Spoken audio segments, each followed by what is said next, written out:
Colin. Yes. What's your topic?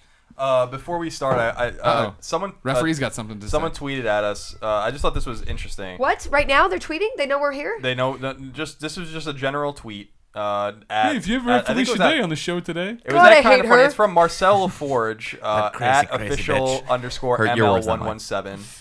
That doesn't sound like a real name. Are you guys done? I apologize. Cross-talking? I apologize. You'll get caught up in the cross-talking. He sent us. I don't know if you guys saw this or he tweeted at you guys too, but he sent us analytics for the GameOverGreggy show. Oh, I saw that. I did see that. My topics are the least popular. And what? And let's wait. Hold on. What does it say? I love cruel internet comments that are meant to be helpful. Like, your hair looks really bad lately. He had a 5-hour shift at work and he was bored, so he went through all of our videos and compiled stats on average number of views and this, that, and the other, and how many of our topics for each of us have gotten over 20,000 views or something like that or something. What? Yeah. It's sweet. I like it. Yeah, it's dope. Yeah, I kind of want him to do it more. Hard stats. Because you are the bottom. Nicks are the most popular. Because of the community. The people. The community submits his topics. Greg's are the second most popular. No, Tim's are the second most popular. Greg's are the third most popular. Mine are the least. It's because I like to talk about sex a lot and people like sex. But the difference isn't that big. Like the average, for instance, Nick's average topic views are 22,538. Yeah, they are. Buttressed heavily, of course, because the Why We Quit IGN episode is at 203,000. Well, of course. They went to dirt. They went the dirt. So there's something about that. Tim's are 20,403.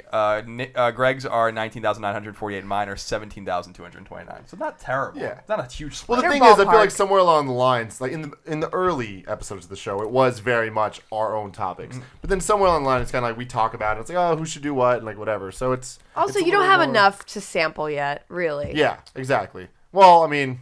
Cold cuts, not a fair amount. The cold cuts, not a popular topic. I'm pissed about that one. Yeah, me too. Cold cuts should have been the most popular. That was the least popular topic you've ever had. Yeah. Is cold cuts. My most viewed topic was New Year's resolutions. My least viewed topic was cold cuts.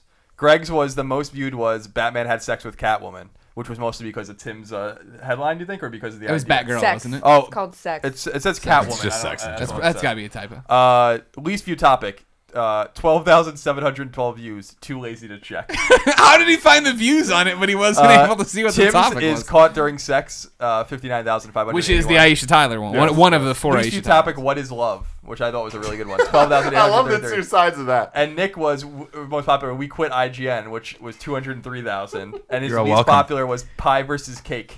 11,982. Which is bullshit again. Because that's a good debate. That is a good debate. No, it is. Where do you come down on that? Boy. Oh boy. We've already established you sleep instead of eating. I kind of like cake. No, that's my problem. I'm a sweets addict, but I shouldn't have sugar because I have this whatever. It's a whole rigmarole. It's a deal. I'm more of a cake person. All right, that's okay. I'm more of a cake That's person. okay. For me, it goes cupcakes, then pie, then cake. Because I put cupcakes in their own category. We don't have to get into this. You can watch the topic. I like a good croissant, which I read somewhere is the least efficient format of food ever. Like intaking calories is just useless. The most calories with the least amount of energy output. Like it's the all worst butter. thing. And they're so good. That's so Yeah, they are. They're flaky. Anyway, the real topic was freedom of speech. Now, this was a topic that I was thinking about, not so much with what happened in France, although I think that catalyzed it, but more generally about what we feel that means and if there's any restrictions on freedom of speech. So, for instance, we were talking about Hotline Miami 2 the other day about how in Australia the game is just not going to come out because of a scene that depicts rape or sexual assault of a woman. And we were saying on the show, no matter the context of it, the context in the game, by the way, for people who haven't seen it, is that it's a movie being shot and they're actors. But regardless, that's the topic. And in Australia, they're not going to let the game be released. They were not even going to give it a rating.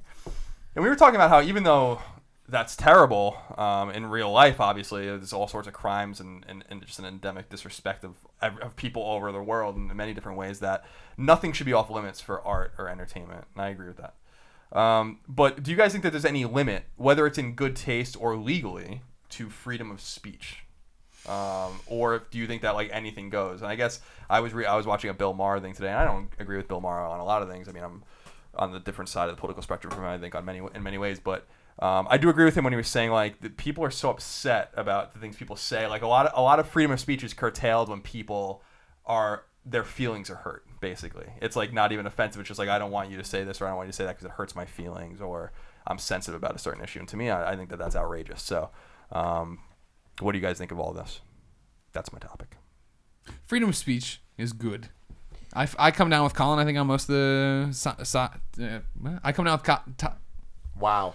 I come down with Colin on most of this topic. In the fact of, like we were talking about the Hotline Miami thing, of just like, there's going to be fucked up shit said and done all the time, and I think it's up to... You should be, as artists and creators, allowed to create that content, but then it's up to the audience to decide if they want to support it or not, and then have it play out that way. Let the market dictate what is and isn't acceptable. Would be my way. Like, in terms of just freedom of speech in general, like, I mean, that was all, it's always that weird thing of just like, people shouldn't be assholes. If you're being an asshole in the middle of the street screaming obscenities at somebody, right? Like, I would like them to stop you. You know what I mean? Not because you're saying mean things to them, but you're disrupting the situation and scaring people and turning them off to this, that, and the other. But where's the limit there? Yeah, I know, right? That's the problem. I mean, as somebody who has intermittently gotten a lot of hate on the internet. Oh, you're at the table full of people who get hate at the internet. Yeah, don't worry about it. And tangentially to people who literally are harangued all the time with absolute disgusting hate and just like harassment. Like, it is really tricky. Like nowadays, you know, because if it's one person saying, "I hope you die," and "I hate what you do," and "I'm going to rape you," and all those things, like, okay, that is it. I mean, that person is obviously disturbed, but how do you curtail that behavior? But then when it's like a whole group of people together doing it, I mean, it's sort of. It's this weird online world where how do we actually restrict things for the better and not for the oppression of people's rights? Because I'm all for, people's freedom of expression. I mean, I go to art galleries and see like, oh, that's really crazy. That's her pubic hair. Like, really weird. I want to go to those art galleries. Exactly. You do not want to see anyway. But obviously art is meant to change the way we think about the world, right? And, we all are enveloped in a sort of worldview where we think, oh, this is the way the world works, and art comes in and disrupts the way we think that things should be. And hopefully it changes our mind about how we see other people, how we deal with certain topics. So if we don't go into a uncomfortable area, then we never grow, or at least get the opportunity to think differently, whether we do or not. It's better to be exposed and choose for yourself, right? But now it's almost like we're coming on two different things, right? Freedom of speech and freedom of expression. Expression for art and Hotline Miami, and even hatred, right? Like, all right, go make your product, do your thing. Right? I mean, but freedom for speech of people who do go on the internet and call us names or call but that's names. not. See, this is what I was thinking about when Felicia was saying this. Was that, like, to me, the difference is, like, if someone tweets at Felicia like, "I'm gonna kill you," right? Yeah. Which doesn't happen all the time. Right. No, of course. I mean, not like other people I know, but yeah, it has happened many times. Of course, like, that to me isn't a freedom of speech issue because that's a direct threat. That's a threat. Yeah, right. Like, as that's opposed, it. the difference is like saying like, "I'm gonna kill you," right? That's a threat, or "I'm gonna make a piece of art about killing someone." Yeah, those are two different things. Yeah, like, you know what I mean? And like, Sure. I guess that's like what I'm saying is that the direct threat, especially against women online, is like insane, and that stuff needs to be curtailed. It's unacceptable. Anything like I think Felicia gets it worse than any of us by far, simply because of her gender, and that's unacceptable. We all are receivers, especially Greg and I. think. No, you guys, everybody gets it online. No, but it's not even a question. Yeah, no, I mean, if you're female, it's worse. It's terrible. I mean, I've read about the things that have even happened to you, and it's awful. And like the. I'm sorry. Oh, okay. I was gonna say, and like that. You've read about me? That kind of stuff is different because that's actionable. You know what I mean? Like, that's like something that. Yeah, it's restraining order-ish. Yeah, believe me, I know. But it's interesting that the people who will defend the right for Hotline Miami to be released and hate all those are the first to line up to castigate people who are doing like arty games that make you think in a different way. Like, that's the weird part to me. Like, I'm fully on, like, release all those, but don't, like, sit there and mob people who are making something that makes you think the opposite direction.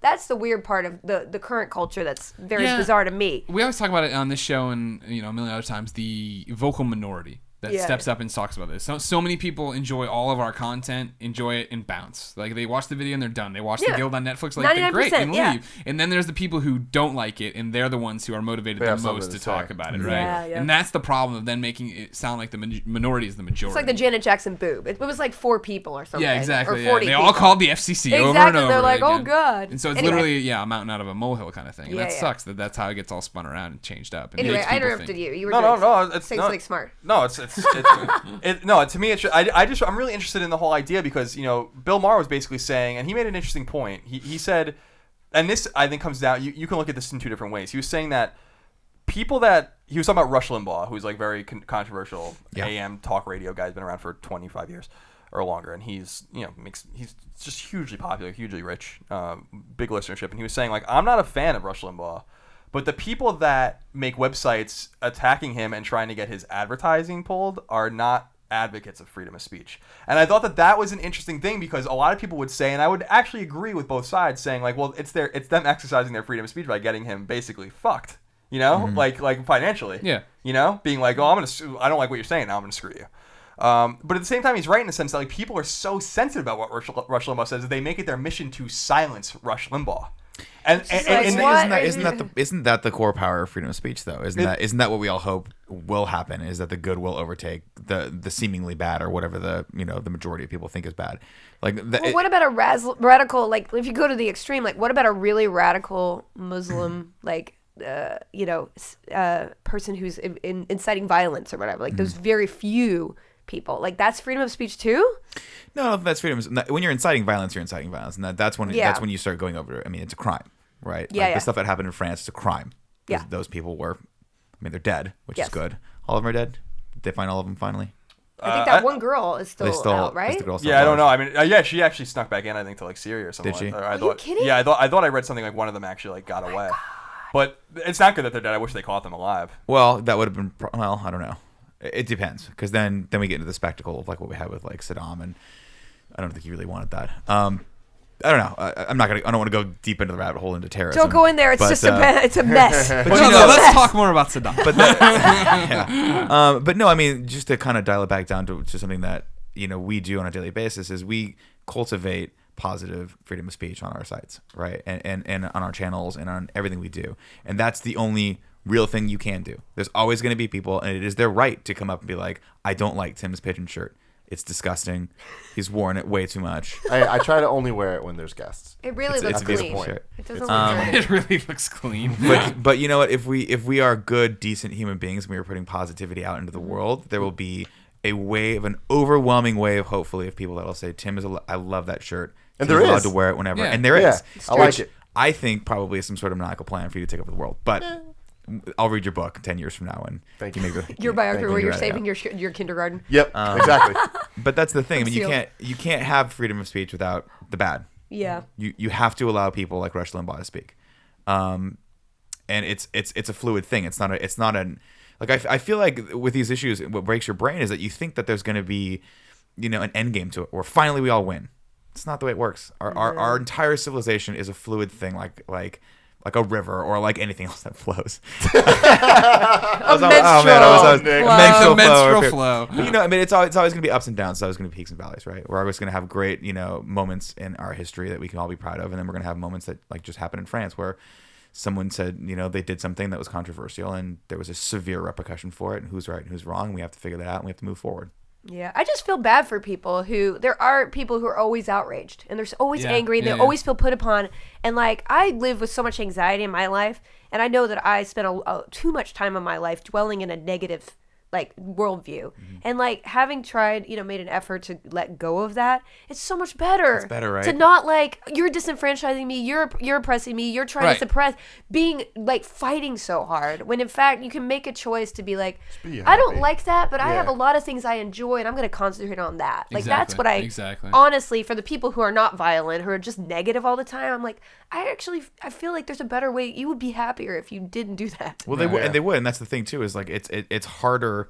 It's easier to criticize than it is to create, right? Yeah, but we choose every day, all four of us, to create things, and we combat any sort of negative energy or negative sentiment out there with positive content. With instead we of build that audience around that positivity, and the same thing on Twitter, right? Where it's like, last year around that time when I was like, I was, calling out some troll, showing the world how It's terrible so this it feels person so was. good for a second. And somebody responded, and they're just like, "Hey man, like I understand it sucks that you get all this hate and this, that, but you don't understand for that one guy, there's 1,000 people that would love to get one positive comment from you." Yep. And so that's when Twitter introduced the mute button, right? I was like, "Oh yeah." Oh my god, it's so good. Just cultivate your feed now. Yeah, go ahead and yell on your Phantom Zone vacuum where you'll never know that I don't even. You don't know.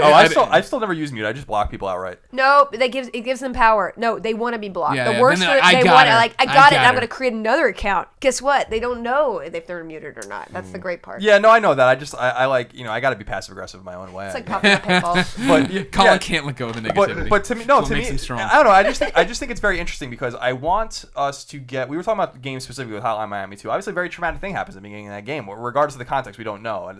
But it obviously is in real life a disgusting sort of thing. But we would never question something like that existing in a movie or a book or a TV show ever.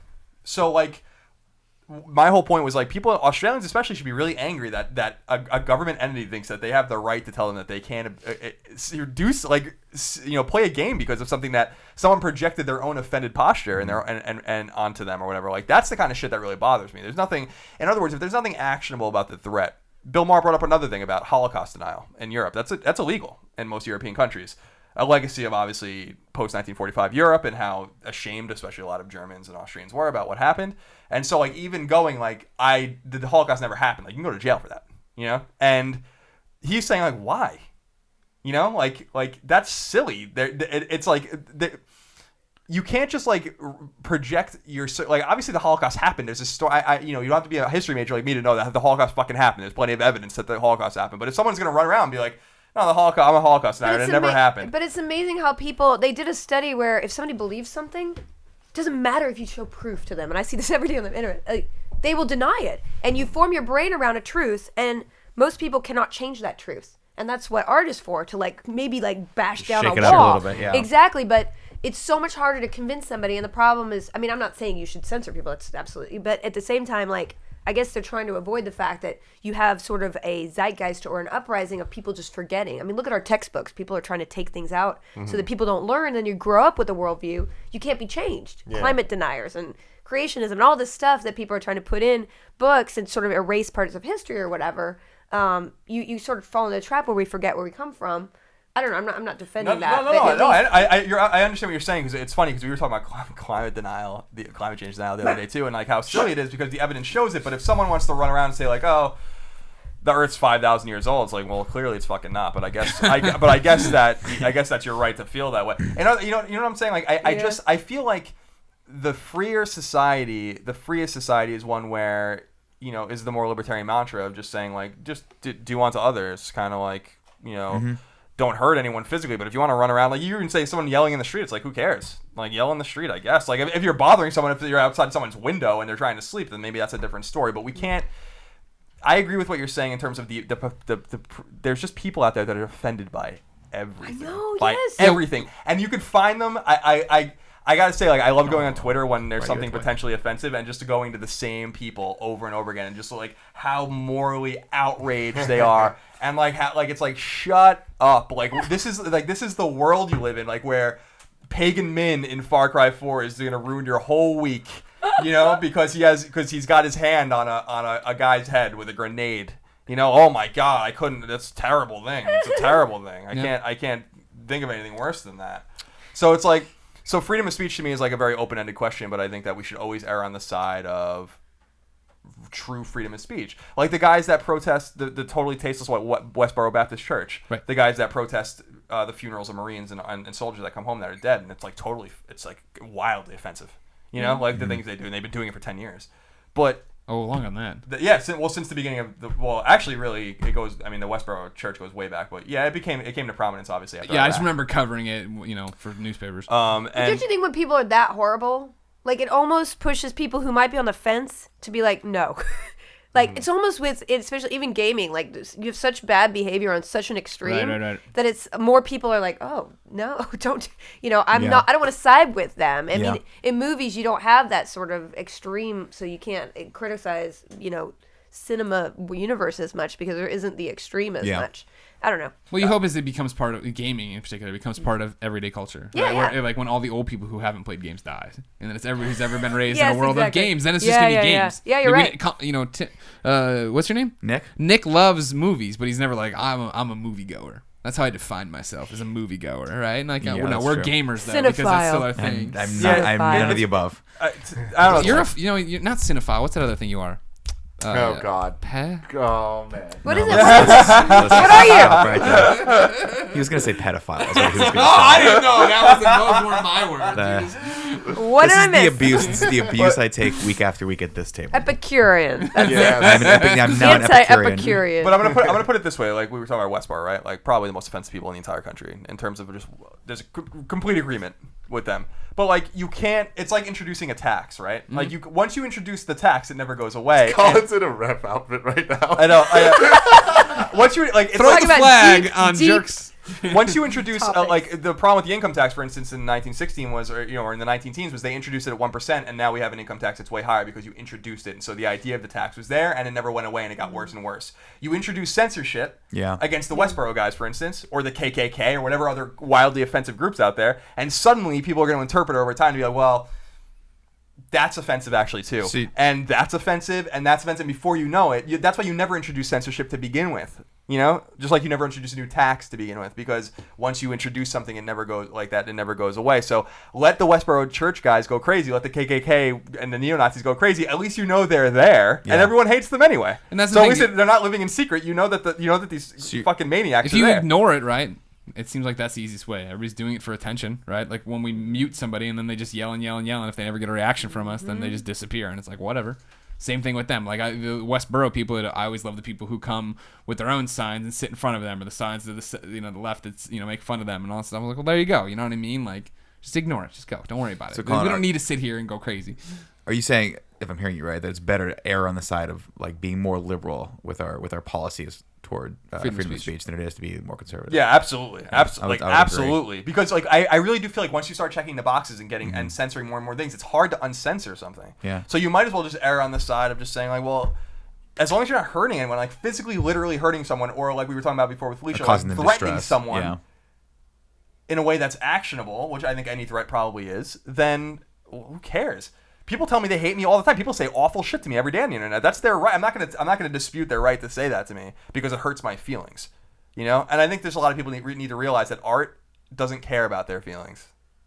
At the end of the day, like that's not what art exists for. It's not what a movie exists for. It doesn't mean it. Not everything's there to massage your ego and give you a trophy and make you feel good about your life. You know what I mean? And well, you just have to say it. I mean, like I know a lot of creative people have quit Twitter and things like that because it's just like this is not helping me create. I mean, when I do my best creation when I'm not on the internet. I mean, because when you have other people out there, you're thinking, I want to externally validate and please everybody else, and I don't know exactly what I want to say as an artist.